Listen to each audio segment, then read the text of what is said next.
The season of Advent for me is like a course in an introductory course in Christianity.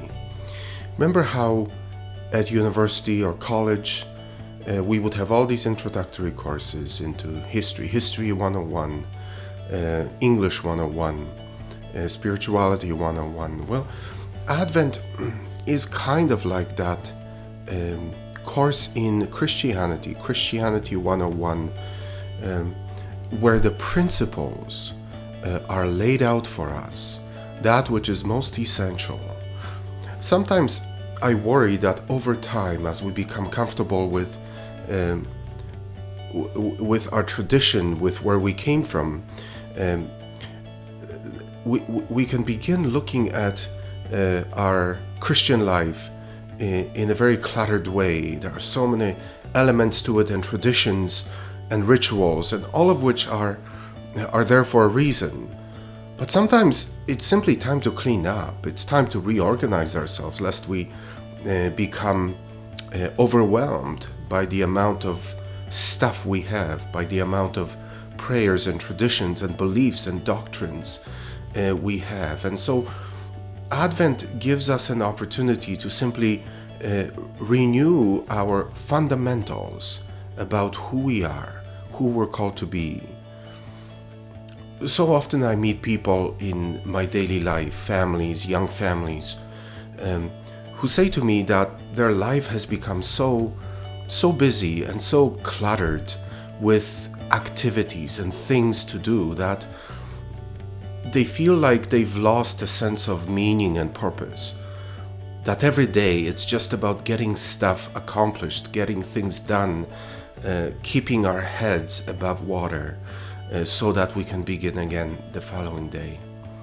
And I wonder if part of that busyness can be also an opportunity to say, is this all that my life is supposed to be?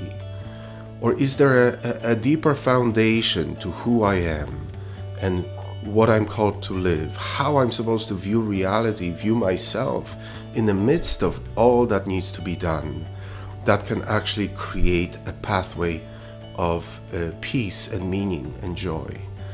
And I really believe that our Christian tradition, when we take the time to look at it in its fundamental principles, gives us that very meaning and purpose, has the opportunity to rejuvenate how we view ourselves, how we encounter the world, how we interact with ourselves, with one another, with our children, with even world events, in a way that doesn't lead us to this meaningless overactivity, but actually offers us hope and peace.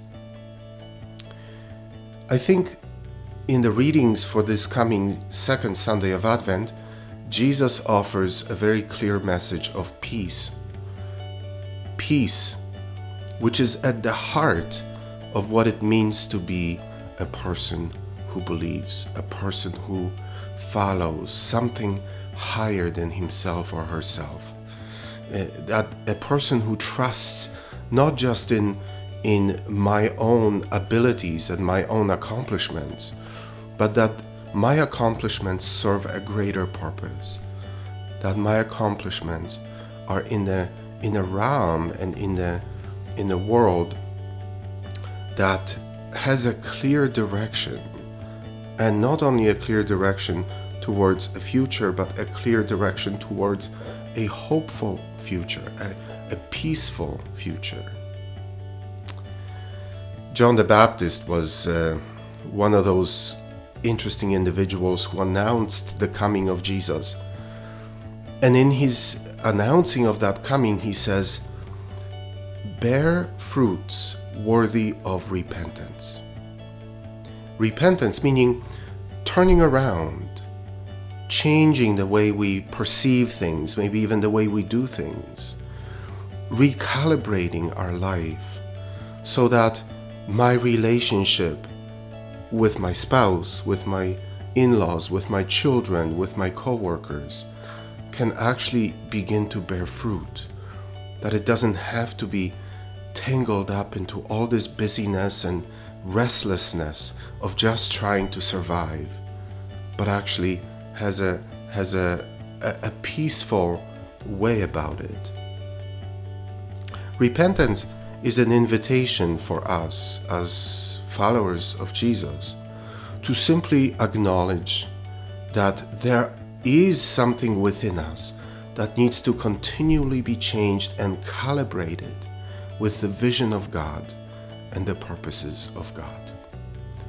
And so I invite you this coming week, as you reflect on your own life and on the busyness of your life, and whether your life has maybe lost some of that initial drive and meaning and hopeful view of the future, to come back to the fundamentals and consider the possibility that repentance, that turning away from the way I do things now, and allowing God's vision to shape the way, not only the way I do things, but the way I view things, can actually bring about peace through repentance. Happy Advent.